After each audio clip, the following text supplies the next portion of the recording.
तो देश की महामहिम राष्ट्रपति द्रौपदी मुर्मू जी ने सुप्रीम कोर्ट से कुछ सवाल पूछे हैं। 14 सवाल है।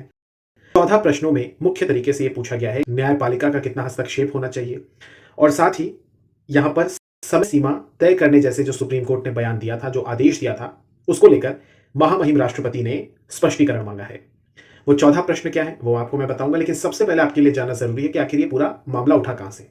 देखिए 8 अप्रैल 2025 को तमिलनाडु सरकार बनाम राज्यपाल जो वहां के हैं उनके बीच एक विवाद सुप्रीम कोर्ट में पहुंचा था। क्या विवाद था कि 2020 से लेकर तकरीबन जो 10 विधेयक थे उन्हें वो आगे नहीं भेज रहे। तो इस पूरे मामले को लेकर जो कि तमिलनाडु वर्सेस राज्यपाल का ये मामला था, इसमें सुप्रीम कोर्ट द्वारा बिल्स पर फैसला लेने की समय सीमा को तय किए जाने पर राष्ट्रपति ने सवाल पूछे हैं।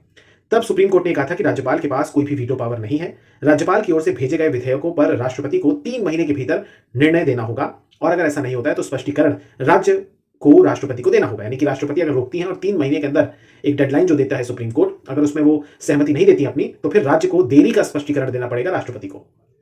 इसके अलावा यह भी कहा गया कि अनुच्छेद 201 के तहत राष्ट्रपति के फैसले की समीक्षा जो कि न्यायिक रूप से होगी वो भी की जा सकती है। ये सुप्रीम कोर्ट ने अपने आदेश में कहा। अब इस पूरे मामले पर राष्ट्रपति की तरफ से अपने कुछ प्रश्न पूछे गए हैं जो कि सुप्रीम कोर्ट से पूछे। वो प्रश्न क्या है? पहला प्रश्न है कि राज्यपाल के समक्ष अगर कोई विधेयक पेश किया जाता है तो संविधान के अनुच्छेद 200 के तहत उनके पास क्या विकल्प हैं? ये राष्ट्रपति जी पूछ रही है सुप्रीम कोर्ट से। क्या राज्यपाल इन विकल्पों पर विचार करते समय मंत्रिपरिषद यानी कि कैबिनेट की सलाह से बंधे हैं?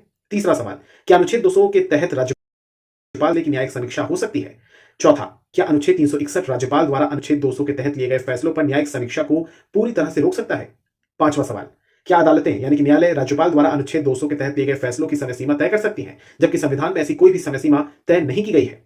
छठा, क्या अनुच्छेद 201 के तहत राष्ट्रपति द्वारा लिए गए निर्णयों की समीक्षा हो सकती है? सातवां, क्या अदालतें अनुच्छेद 201 के तहत राष्ट्रपति द्वारा फैसला लेने की समय सीमा तय कर सकती है? आठवां, अगर राज्यपाल ने विधेयक को फैसला लेने के लिए सुरक्षित रख लिया है तो क्या अनुच्छेद 143 के तहत सुप्रीम कोर्ट को सलाह लेनी चाहिए?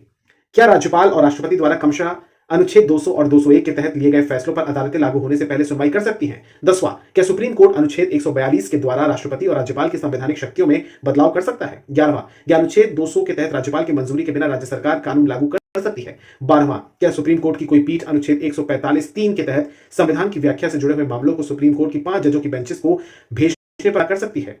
13वां, क्या सुप्रीम कोर्ट ऐसे निर्देश या आदेश दे सकता है जो संविधान या वर्तमान कानूनों को मेल न खाता हो? 14वां, क्या अनुच्छेद 131 के तहत संविधान इसकी इजाजत देता है कि केंद्र और राज्य सरकार के बीच विवाद केवल सुप्रीम कोर्ट ही सुलझा सकता है? तो ये कुछ सवाल है राष्ट्रपति के। उपराष्ट्रपति जगदीप धनखड़ ने भी सवाल उठाया था, बयान पर आपत्ति जताई थी। अब देखना है कि क्या जवाब आता है, क्या प्रतिक्रिया आती है सुप्रीम कोर्ट की तरफ से।